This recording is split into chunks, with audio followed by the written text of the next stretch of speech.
Hello everyone and welcome back. I am Benjamin Williams and today we're going to be doing another lab within the infrastructure section within Boson. Today we're going to be configuring hot standby routing protocol. So let's go ahead and get into our objectives for this lab. It says configure hot standby routing protocol HSRP and verify the configuration.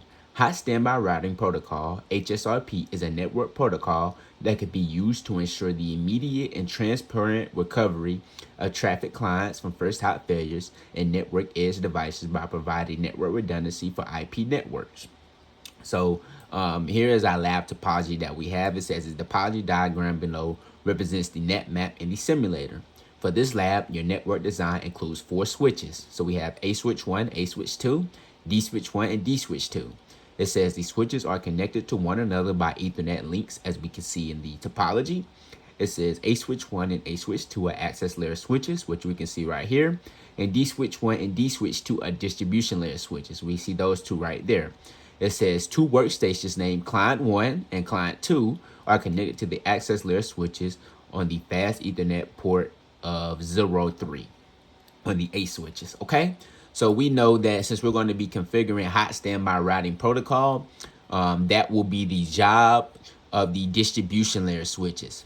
So basically what we're going to do is we're going to create a group for hot standby routing protocol for both of these switches, and they're going to be using a virtual IP address. So these clients have a default gateway of the virtual IP address of both of these switches, and we're going to configure both of these switches to use the same virtual IP address. So if one of them fails, the end devices, the clients, will still be able to use that virtual IP address because the other HSRP router will take over. So you have the standby and you have the active. So if the active fails, the standby will take over as the active. So it just gives us some redundancy within our network, which we want. We do not want to have a single point of failure. So HSRP is one of those things that we can implement within our networks to create a little bit of redundancy. Okay, so let's go ahead and go down. We have already read through all of the commands and the descriptions for this lab. And I've went through all of the IP address information as well. And of course, this is good information to have as we troubleshoot and do the lab in general.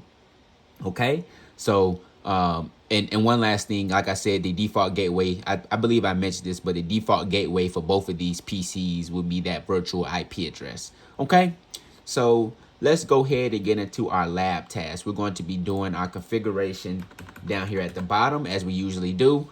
We're going to keep our topology in the top left, and we're going to be doing our readings in the top right, okay? So lab task, task number 1, it says verify basic connectivity. It says this task involves verifying the connectivity of devices on the network. So step number 1, it says verify all 9 HSRP IP addresses on each device by using the proper show commands and the IP address table, okay? So what I'm going to do is I'm going to go ahead and put our IP address table right here in the top left for right now. And let's go ahead and confirm our IP address information. So we're going to start on router 1. So let's pull that up. I'm going to pull up the distribution switches as well.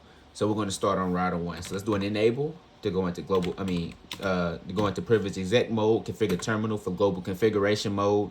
And really, we didn't even have to go into global configuration mode. So let's do an exit to go one level down. And let's do a show IP interface brief to see our IP address information. So we can see that our fast Ethernet 00 has an IP address of 172.16.2.253. 172.16.253.2. And that is the IP address that we want for this interface, as we can see from our IP address table. And we have the 172.16.253.14 for our fast Ethernet 01 connection, which is what we want, as we can see from the IP address table. So let's go ahead and move on to router 2 and confirm everything on here. So you have an enable. Let's do a show IP interface brief. We can see that the fast Ethernet 00 IP address is 172.16.253.18. We confirmed that with our IP address table, so that's perfect. The fast Ethernet 01 interface has an IP address of 172.16.253.6. And we confirmed that with the IP address table. So that looks good. So let's go ahead and move on to our A switch. Let's do an enable. Let's do a show IP interface brief. And we have our VLAN 1 IP address, which has an IP address of 172.16.3.10. We can confirm that right here with the IP address table. That looks good. Let's go to A switch 2. Let's do an enable. Let's do a show IP interface brief. We can see that its VLAN 1 IP address is 172.16.3.20. We confirmed that with our IP address table. That looks good. Let's go to our D switch 1. Let's do an enable. Let's do a show IP interface brief. We see our VLAN 1 IP address is 172.16.3.3. Looks good from our IP address table. Perfect. Let's go ahead and move on to the fast Ethernet 03 connection. We see it has an IP address of 172.16.253.9. That looks good. Confirmed. Let's go to the fast Ethernet 04. It has an IP address of 172.16.253.5. That's confirmed. Let's go ahead and move on to lastly the fast Ethernet 05. It has an IP address of 172.16.253.1. And that looks good from our IP address table. So lastly, let's move on to the D switch 2. Let's do an enable and let's do a show IP interface brief. And if we go down a little bit, we can see that the VLAN 1 IP address is 172.16.3.2. That is confirmed with our IP address table. Fast Ethernet 03 has an IP address of 172.16.253.10. That is confirmed. Fast Ethernet 04 IP address is 172.16.253.17. That is confirmed right here. And lastly, our fast Ethernet 05 connection has an IP address of 172.16.253.13. And that is confirmed in our IP address table. So we have ran all of these show commands to confirm the IP addresses. So perfect. So task number 2, it says verify that client 1 can ping D switch 1's VLAN 1's interface. And D switch 1's VLAN 1's interface has an IP address of 172.16.3.3. Let's pull up client 1. And let's go ahead and pull up client 2 while we're at it. So we're on client 1 now. And let's do a ping to 172.16.3.3. See if we can ping, and we can. We're getting our replies from D switch 1. So that looks good. We're able to ping the VLAN 1 interface. It says right here, step 3, it says verify that client 2 can ping D switch 2's VLAN 1 interface, which has an IP address of 172.16.3.2. So let's see if we can ping that. 172.16.3.2. Can we ping D switch 2 from client 2? And we can. We see our replies coming in. So that looks good. 5 sent, 5 received, 0 lost. So that looks good. So it says verify that client 1 and client 2 can ping router 1's fast Ethernet 00 interface. And router 1's fast Ethernet 00 interface is 172.16.253.2. So let's start on client 1 first. And let's do a ping to 172.16.253.2. And we're getting replies from router 1's fast Ethernet 00 interface. So that's good. Let's confirm on client 2 as well. Let's do a ping to 172.16.253.2. And we're able to get replies from R1's fast Ethernet 00 interface as well from client 2. So that looks good. So let's go ahead and scroll back up to our topology so we can keep that in the top left. Okay, and move on to task 2 now. So task 2, it says configure HSRP. So it says this task involves configuring hot standby routing protocol on the distribution layer switches. Okay, so it says on D switch 1 and D switch 2, create a hot standby routing protocol group with a group number of 3 and an IP address of 172.16.3.1. So both of these, as we can see, these distribution layer switches are going to share that same virtual IP address that we're going to create. Okay, so let's start on D switch 1. Let's do a configure terminal to go into global configuration mode. And let's do standby 3 for group number 3. Okay, maybe I need to go into interface VLAN 1. Okay, and let's do a standby now for group number 3. And we're going to give the IP address of 172.16.3.1. Okay, and let's go ahead and do that same configuration over here on dswitch 2. Let's do a configure terminal to go into global config mode. Let's go into interface VLAN 1. And let's do a standby of 3 for the IP address of 172.16.3.1. All right. So we can see now we just got the syslog messages that the distribution layer, the distribution switch number 2 is in the standby mode. And if we go over to dswitch 1, if we do a do show standby, this switch should be the active switch. And we can confirm that right here. It says state is active. So that's perfect. So it says, let's go ahead and move on to step number 2. It says workstation and access layer switches should use the newly configured hot standby routing protocol IP address as their default gateway. On client 1 and client 2, configure the default gateway to be 172.16.3.1. So let's go over to our client devices and let's see what they're using now for their default gateway. So they're using the default gateway of 172.16.3.3, and we want to make sure that it is the default gateway of our distribution layer switches. So we're going to change this to 172.16.3.1. So let's do an IP config. This is how we do it on NetSim. IP config / default gateway. And we want to change that to 172.16.3.1. Perfect. Let's go over to client 2 and do the same thing. Let's do an IP config / default gateway 172.16.3.1. Perfect. Now if we go back to client 1 and we do a IP config / all, we should see that change, and we do. So we see that it's using the virtual IP address for our distribution layer HSRP group, which is 172.16.3.1. That looks good. So let's go ahead and move on to step 3. It says A switch 1 and A switch 2, on A switch 1 and A switch 2, access layer switches, configure the default gateway to be 172.16.3.1. So let's go over to those now. Let's give a global config mode. Let's go into global configuration mode and let's do an IP default gateway of 172.16.3.1. All right. And let's do the same thing on the A switch 2.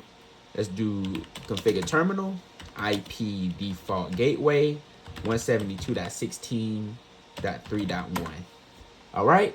So let's go ahead and move on to task number 3. It says verify hot standby routing protocol configuration. This task involves verifying hot standby routing protocol on the distribution layer switches.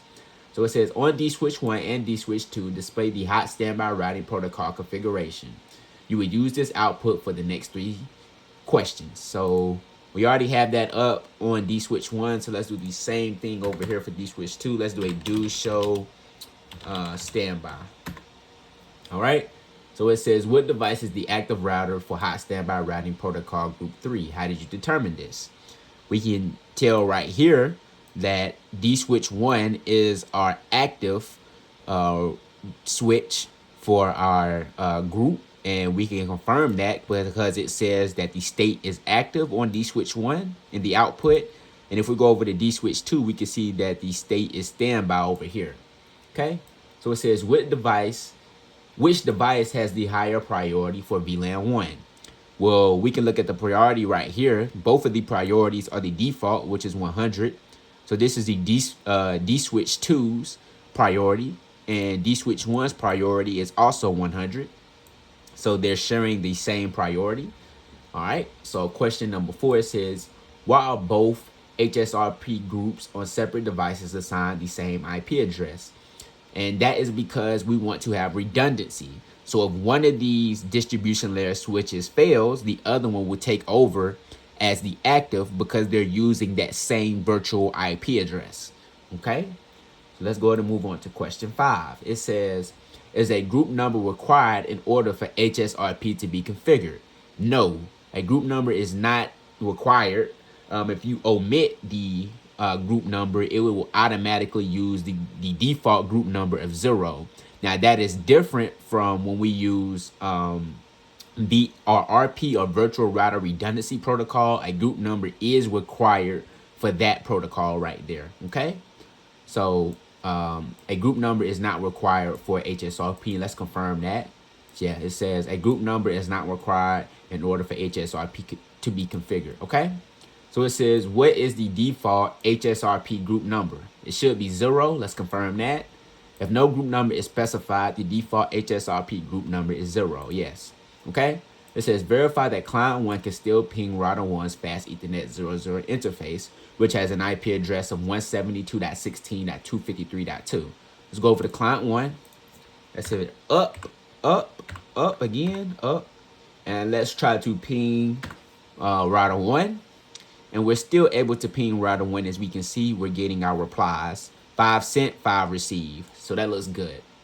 So task number 4, it says assign HSRP priorities and preemption.